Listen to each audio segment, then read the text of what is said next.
Fala, meus amigos, estamos começando aqui mais um vídeo do canal e no vídeo de hoje a gente vai falar sobre esse vídeo do Bolsonaro que apareceu ele chorando lá nos Estados Unidos, escutando uma música de um cantor sertanejo.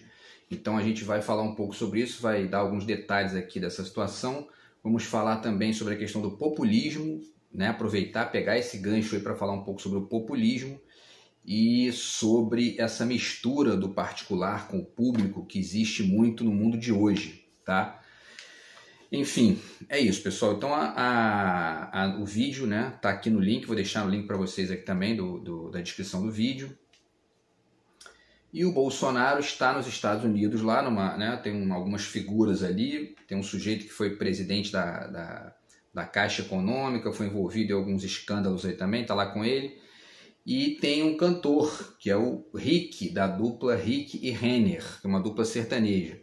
E aí o sujeito começa a cantar e o Bolsonaro, de repente, começa a choramingar, né? Ele chora, ele fica ali, ele se emociona e tal. E aí é interessante a gente pensar em alguns aspectos disso, né? Primeiro, isso fica bastante incoerente com a figura que o Bolsonaro sempre vende dele mesmo, né? Um sujeito que não tem mimimi, que não tem frescura. Ele inclusive verbalizou isso na época da Covid, né? Virou para... E olha que era Covid, as pessoas estavam morrendo, né? E ele foi para o microfone da maneira mais estúpida possível dizer: chega de mimimi, vamos parar de frescura e tal, né? No meio de uma pandemia. E começa a chorar escutando uma música, quer dizer, né? Não faz o menor sentido, não tem, né?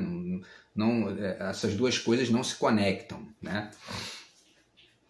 Mas esperar esperar coerência do Bolsonaro, né? Realmente ilusão, né? Não tem condição de vir dali nenhum tipo de coerência. O fato é que tem outros detalhes, né, que envolvem isso aí, porque essas coisas elas são uma espécie de retrato da nossa época, né?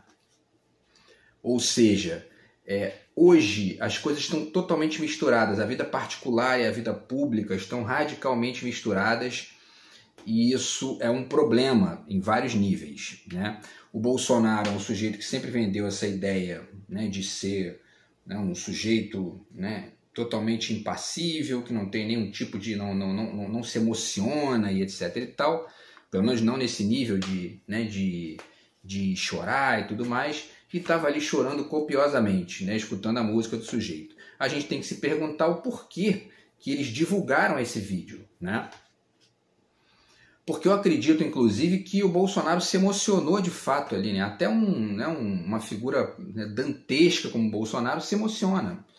Isso é um fato, né? A questão é por que eles escolheram divulgar o vídeo com o Bolsonaro chorando, né, copiosamente ali, escutando a música do sujeito. Então tem dois detalhes aí. O primeiro é o seguinte, é a música. Eu acho que a música que fez o Bolsonaro se emocionar explica bem ali a diferença, por exemplo, entre o choro do Lula falando sobre a fome das pessoas no Brasil e o choro do Bolsonaro. Por quê? A música é uma música evangélica, né? Fala em superação, em Deus, né? Usa expressões como encarar a vida de frente e fala em ser um escolhido do Senhor e etc. Quer dizer, tem um cunho muito mais particularista, ali, muito mais privado do que de qualquer natureza pública, né? Em outras palavras, o Bolsonaro não está ali naquele momento, ele não está se emocionando com o sofrimento de alguém, não está se emocionando com um problema que a população está passando, que é de repente um deslizamento de terra ali onde morreram pessoas, ou a fome, ou o desemprego, etc., né? Ele está se emocionando porque ele é um escolhido do Senhor, porque ele está passando por uma provação pessoal, né, porque ele está passando por um drama particular da vida, que é ter perdido a eleição, né? Então não tem nenhuma conexão com nada público ali, é tudo privado, é tudo, né, ou seja, né, é uma emoção que no que diz respeito às relações com o que é público, é uma emoção pobre, né? Não gera nenhum tipo ali de elemento crítico mais amplo aqui para a gente, né? E não gera nenhum tipo de legitimidade, né? Para além disso, existe também uma fala interessante da Maria da Conceição Tavares, na qual ela fala, né, sobre essa questão do populismo, que ela diz que chamar o Lula de populista, por exemplo, é meio contraditório, porque ele é um sujeito que vem das classes populares mesmo, né? Então ele não é populista, ele é popular, né? Agora, isso não significa que não tenha várias pessoas que misturam, que gostam do Lula muito mais pela pessoa que ele é do que por qualquer tipo de projeto. Ainda que mesmo essas pessoas provavelmente sintam na pele as diferenças de projeto, né? Que é a melhoria do custo de vida, a melhoria do emprego, a melhoria da inflação e uma série de coisas que o PT fez no Brasil. Então, voltando à questão do Bolsonaro, existe esse ponto, né? Quer dizer, o choro do Bolsonaro é um choro privado, é um choro radicalmente privado e, portanto, radicalmente populista, né? Então, antes da gente fazer essa reflexão sobre o populismo, né, e sobre esse aspecto do privado e do público, vale só um detalhezinho aqui. O UOL noticiou que aquilo ali foi um teatro. E eu sempre faço aqui um senão, um porém a essas definições, porque eu acho curioso essa forma de tratar a mentira como sinônimo de teatro, teatro como sinônimo de mentira, né? O teatro é muito maior do que isso, né? E não merece essa conexão, né? Mas enfim, o fato é que é isso, né? O Bolsonaro choramingou nessa live, e a gente vai, e também ele estava usando uma camisa de time de futebol, quer dizer, né? Toda a atmosfera do lugar recheada de elementos populistas, né? A camisa de time de futebol que ele veste todas, né? E isso é uma forma que ele percebeu que aproxima, né, das pessoas, porque o futebol no Brasil é um esporte popular, né? Ao mesmo tempo a música evangélica, que é uma das mais escutadas no Brasil também, né? Evangélica, né? Também existe isso, quer dizer, todos os traços dessa cena que está acontecendo ali são traços populistas, né? E o principal traço populista da cena é ele publicar o vídeo. Porque ele poderia se emocionar ali no âmbito privado, mas não publicar. Falar, não vou publicar porque isso aqui não tem nada a ver com política, né? Isso aqui não é uma discussão de projeto, não é uma proposta de nada para o Brasil, isso aqui é um encontro de mim com meus amigos e tal, né? E eu não quero publicar isso porque isso não pega bem e tal, não tem nada a ver com a política brasileira. Mas é o contrário, ele decide publicar. E por que ele decide publicar? Porque ele sabe, ele e o staff dele, que esse tipo de coisa gera emoção nas pessoas, né? Porque ainda existe muita gente que mistura essas coisas, o pessoal com o público, né? E aí isso leva a gente a fazer alguns comentários aqui trazendo a literatura. Existe um trabalho que todo mundo conhece, né? Que é do Sérgio Buarque de Holanda, tá? Que é o Raízes do Brasil, e um pedaço do Raízes do Brasil está nessa... Porque eu tenho o Raízes do Brasil aqui em PDF, mas não tenho ele físico, né? Então, aqui tem o texto do Homem Cordial, que talvez aí a reflexão mais conhecida do Sérgio Buarque naquele livro. Eu não concordo com tudo que ele fala, tá? Mas essa questão da emoção na frente, né, da reflexão, eu acho que tem toda coerência com o que acontece no Brasil e com o que acontece nesse caso específico do Bolsonaro. Vamos ver um trecho aqui. Nessa edição aqui está na página 55, tá? E aí ele diz... O desconhecimento de qualquer forma de convívio que não seja ditada por uma ética de fundo emotivo representa um aspecto da vida brasileira que raros estrangeiros chegam a penetrar com facilidade. Ele está generalizando, né? Ele diz qualquer forma de convívio que não seja ditada por uma ética de fundo emotivo. Eu acho exagerado isso, não é bem assim que funciona. Mas, em grande medida, é o que acontece, né? A gente tem toda hora exemplos disso, e esse vídeo do Bolsonaro choramingando ali é um exemplo típico disso, né? Quer dizer, o objetivo ali é colocar no espaço público uma manifestação radicalmente privada e emotiva, né? Quando eu digo radicalmente privada é porque, fazendo aquela comparação que eu fiz no início do vídeo, o choro não é por nenhum problema de ordem pública, né? Não tem nenhuma catástrofe ali, nenhum, enfim, né? Nenhum acidente natural, não tem, né? Ele não está chorando pela fome de ninguém, né? Ele está chorando porque ele é um escolhido e está passando por uma provação. Quer dizer, patético, patético. E aí a leitura do Sérgio Buarque serve, né, muito bem para esse ponto aqui que a gente está ponderando, tá? Um outro livro que trata também dessa questão é esse livro aqui, A Culpa é do Jeitinho Brasileiro, tá? Também fala sobre isso, especialmente no que diz respeito às campanhas eleitorais, porque isso que o Bolsonaro fez é uma peça de marketing, né? E a gente tem refletido nas últimas décadas, né? Eu fiz faculdade de comunicação, sou formado em jornalismo, né? A minha graduação foi em jornalismo há 20 anos. E ali naquele momento a gente estava discutindo o começo, né, da generalização dessa mistura entre o marketing e a política. Eu lembro bem disso, porque foi inclusive na época da campanha do Lula, né, em 2002, né, para presidente. Então a gente estava discutindo muito isso. E inclusive porque na época se falava muito, né, da questão do Lulinha, Paz e Amor, né, que fez uma modificação de imagem mesmo para poder ser aceito por parte da classe média, que se incomodava com a figura dele mais, né, aguerrida e tudo mais, porque a gente tem no Brasil uma parcela da população que é muito conservadora e não gosta muito desses discursos mais violentos, né, mesmo que eles tenham um fundo ali de busca por direitos das pessoas e tudo mais, tá? Então, enfim, esse livro aqui trabalha essa questão de maneira muito interessante, porque ele fala sobre as campanhas eleitorais, né? E ele é um livro recente, né? Ele já está pegando, né, enfim, a sociedade consolidada nesse âmbito aí da mistura entre o marketing e a política, né? E a gente tem essa consequência problemática, porque uma das consequências mais pesadas que existe, essa mistura entre o marketing e a política, é justamente a retroalimentação incessante desse homem cordial do Sérgio Buarque de Holanda.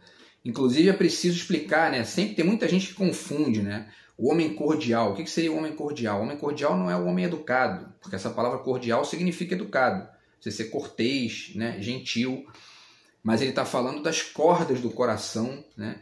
Justamente para colocar no primeiro plano aí a denúncia de que o brasileiro bota mais a emoção na frente do que ele diz razão, né? Mas eu prefiro dizer que bota mais a reflexão, né?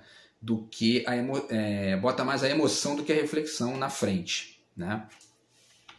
Então, enfim, o marketing traz essa consequência problemática que é justamente, né, os marqueteiros, eles começam a olhar para a sociedade, eles não estão procurando basicamente demandas de projeto, né? Eles estão procurando demandas emocionais, né? Essas demandas de baixo nível, essas demandas... Quando eu digo baixo nível, não significa que, né, a emoção seja uma coisa de baixo nível, não é isso. É que no debate político ela fica de baixo nível, porque ela contribui para esconder, para escamotear totalmente a relevância dos problemas públicos que o país passa, né? Então importa mais o sujeito ter feito a barba, como foi o caso do Lula em 2022, né? E muita gente criticou o Lula porque ele fez essa concessão a essa lógica para poder ganhar a eleição. O fato é que se ele não fizesse, ele não ganhava. Porque muita gente ali votava na barba feita, no Lulinha, Paz e Amor, do que no projeto, porque a maioria não leu o projeto, né? As pessoas não conhecem política no Brasil. Quando eu digo as pessoas, né, a maioria, né? Não estudam com profundidade as diferenças de projeto entre os partidos, as necessidades sociais ali de maneira mais específica e ao mesmo tempo as diferenças as diferenças institucionais, né? O que diz respeito ao governo do estado, o que diz respeito ao prefeito, o que diz respeito ao presidente, e aí mistura tudo, né, e fica essa lambança toda, né?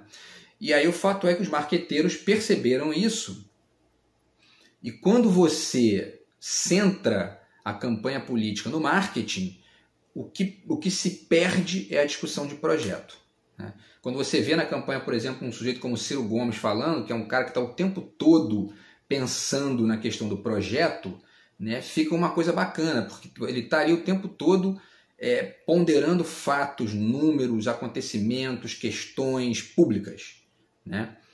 E evidentemente que tem sempre ali, né, tem o carisma da pessoa, tem aquela questão das piadas, tem todo um tom de voz, tudo isso contribui no nível da emoção, né? Agora, se você fica só no nível da emoção, não se discute projeto, né? E esse tipo de atitude do Bolsonaro é uma atitude reiterada dele desde sempre, né? Desde sempre. O Bolsonaro tem uma agenda pobre, né? Paupérrima, desde sempre, que é a defesa dos direitos dos militares, né? E basicamente isso, ataque às instituições, defesa da ditadura, né? E aí, de uns 6 anos para cá, ele se conecta com o neoliberalismo, né, que ele nunca defendeu de maneira teórica, de maneira ali mais, né, profunda, né? E aí ele pega ali, porque ele viu ali um nicho antipetista que ele podia, né, navegar ali para poder ganhar a eleição. E aí, a partir disso, ele se conecta com essa lógica neoliberal, mas o fato é que a maneira como ele torna público tudo isso é uma maneira muito pobre, né? Porque é uma maneira desconectada de discussão de projeto, né? Ele está o tempo todo, ele faz lives, ele fica o tempo todo, né, chamando. E outro detalhe, tá, que demonstra bem isso é justamente essa narrativa da extrema-direita brasileira nos últimos anos de que há uma guerra cultural, que é essa extrema-direita brasileira se apropria dessa percepção do Olavo de Carvalho e começa a exercitar isso aqui no Brasil, né? Esse exercício, né, de verbalizar a política como guerra cultural é também uma espécie de consequência dessa mistura entre o particular e o público, né? Porque no final das contas você fica discutindo ali, né, se menina veste rosa, menino veste azul, essas bobagens que não interessam ao exercício público, né? No presidente, a ministra e etc. não tem que dizer o que as pessoas vestem ou deixam de vestir, né? Eles têm que governar, têm que pegar o dinheiro dos impostos e trabalhar para que a coisa funcione, né? E no âmbito estatal, público, que diga respeito a essas questões privadas, tem que facilitar o máximo possível para as pessoas, né? E sair de cena, não se meter nas questões privadas, não misturar religião com política, porque isso é uma questão pessoal, a crença de cada um, né? Existem as instituições, é evidente, você tem que, né, jogar com isso, mas você tem que estar o mínimo possível ali, né, enfim, centrado nisso. Isso tem que ser um aspecto secundário. Então, enfim, e aí, então, isso diz respeito a essa mistura bizarra que a gente vive, né, nas últimas décadas entre o privado e o público, né? E eu deixo também aqui algumas indicações interessantes aí para vocês nesse sentido. Eu gosto muito desse livro aqui do Gilberto Dupas, que é um pesquisador de São Paulo, e Tensões Contemporâneas entre o Público e o Privado, tá? Esse livro, inclusive, eu li na época da faculdade, já tem 20 anos, mas ele é bastante atual, tem uma série de discussões aqui que dizem respeito ao que a gente está vivendo, e além disso, é legal a gente ver também alguns pontos do que acontecia naquela época, para a gente poder perceber, né, quais são os encaminhamentos que geraram o que a gente está vivendo hoje, né? Num dos capítulos aqui, capítulo 6, ele fala no reinado dos particularismos e no fim da política, né? Porque, de certa forma, é isso. Quando o marketing, quando os particularismos, a emoção fica na frente da reflexão do projeto, a política, né, a política, no que ela tem de mais amplo ali, ela termina, né? Não se discute mais política, se discute a maneira como o sujeito se veste, a maneira como o tom de voz dele, se discute, né? Enfim, se ele está chorando, se ele é um sujeito emotivo, se ele é um escolhido do Senhor, e essas bobagens que só atrapalham a perceber aquilo que a política tem de realmente mais significativo, que é o trabalho com as questões públicas, né? Outro livro muito bom nesse sentido é o História da Sexualidade, do Foucault. Tá? Aqui está o número 1, são 3, né? Esse é o número 1, Vontade de Saber. E eu não estou aqui trazendo esse livro por nenhuma discussão de sexualidade, né? Não é o caso aqui. Mas porque ele cita nesse livro uma reflexão sobre a ideia de confissão, que eu acho muito interessante e que tem tudo a ver com isso que a gente está vivendo, com essa ascensão dos particularismos, e ao mesmo tempo com o homem cordial, né, cada vez mais atuante, como a gente vê nesse vídeo do Bolsonaro, né? Então o Foucault fala que hoje existe, né, já da década de 70 para cá, já existe uma pressão para que você confesse a sua vida privada, e isso sendo vendido como um valor positivo, né? E aí as pessoas, muita gente fica realmente... As redes sociais são um fenômeno dessa natureza, né? Elas são a manifestação desse tipo de situação que o Foucault já estava ponderando aqui antes mesmo das redes sociais. As pessoas colocam tudo nas redes sociais, né? Faz um prato para comer, bota uma foto no Facebook, né? Escolhe uma roupa para sair, bota a foto no Facebook.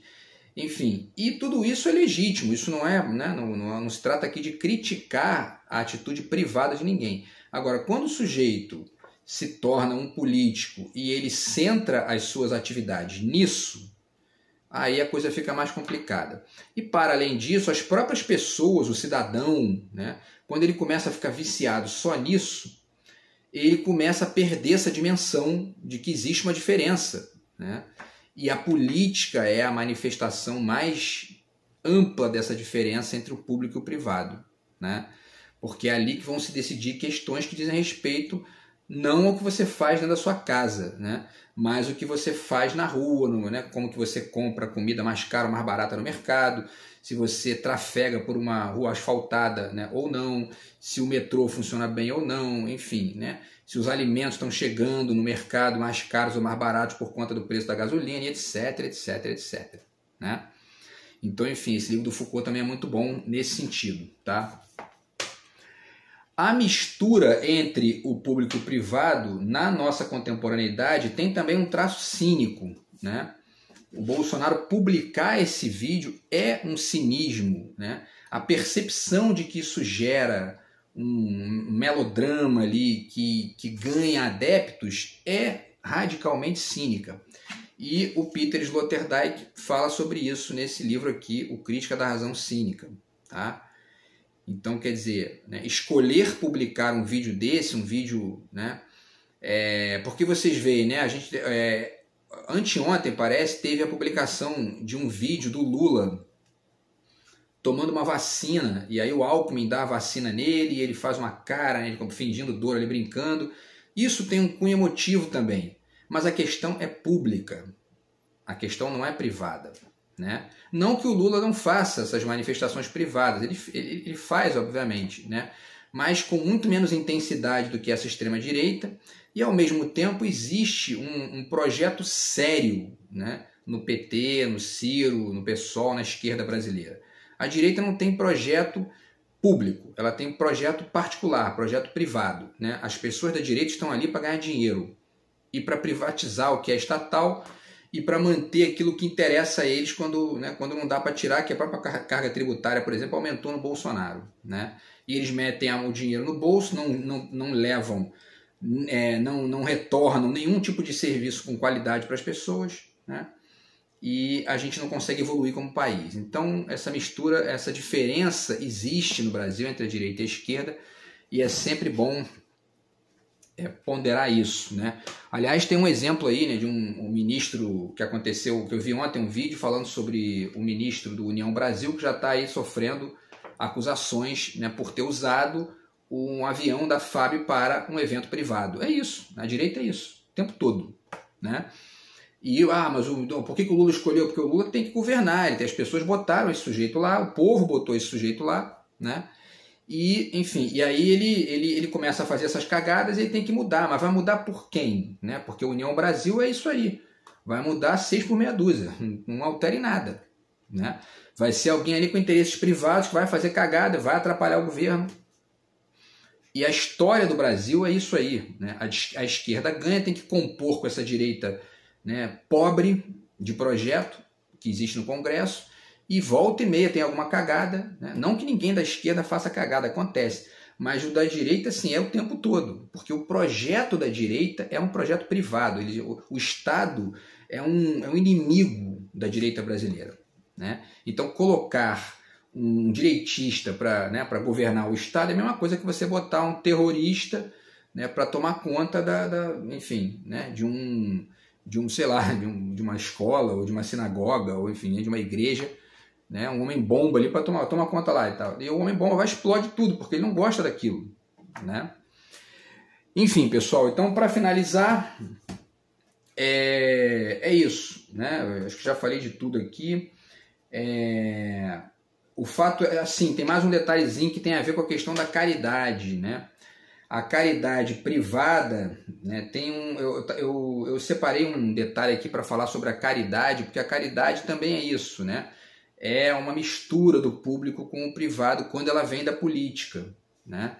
E tem esse aspecto do Bolsonaro de ser um messias, né, que vai salvar a humanidade, né? E quando a caridade ela vem ali, né, desconectada de marketing, é bacana, tudo isso é legal, né? Agora, quando ela está conectada com o marketing, ela fica radicalmente antipolítica, porque ela não gera a discussão enfim, das medidas que poderiam ser tomadas para minimizar a necessidade da caridade. Né? Bom, enfim, e aí qual é a saída? Né? O que a gente pode sugerir como contraponto a essa lógica toda que coloca a emoção na frente da reflexão, né, que coloca os particularismos na frente do que é público, né? A filosofia. Né? E aí, quando eu falo filosofia, eu não estou falando aqui só de ler filósofos, eu estou falando de praticar filosofia. Né? Praticar o quê? Reflexão, crítica, comparação, né, entre as coisas, né, estudar os projetos, entender ali de maneira crítica o que dizem os candidatos, o que dizem os políticos, esses cenários mais amplos aqui, que não dizem respeito só ao projeto, mas a atmosfera do que está acontecendo, quer dizer, esses aspectos mais amplos de uma sociedade que comparecem na política ali de viés, né, e que contribuem para o que acontece, né, para o bem e para o mal. Né? E aí eu deixo aqui 2 dicas, teria 500.000 dicas aqui sobre filosofia, mas eu deixo aqui a dica do Adorno, que é o Dialética do Esclarecimento. E a dialética e o esclarecimento, em certo sentido, são um contraponto ao homem cordial. São um contraponto a esse excesso de emoção na vida pública. São um contraponto ao populismo, são um contraponto ao marketing, né? São um contraponto a toda enfim, essa coisa pobre que é o Bolsonaro e o bolsonarismo e o populismo de maneira geral, né? Porque isso serve para todo mundo, tá? Inclusive para o Lula, né? Porque a gente que é de esquerda, a gente que apoia o Lula, a gente tende a se emocionar com certas questões do Lula, e isso, né, faz parte. O problema é quando isso se torna, né, a comissão de frente da sua reflexão. Aí, né, você começa a não analisar projeto, começa a não comparar ali as medidas de um e de outro, e você fica ali, né, apaixonado pela pessoa e não pelo que ela tem que fazer, que é o trabalho dela, que é governar o país.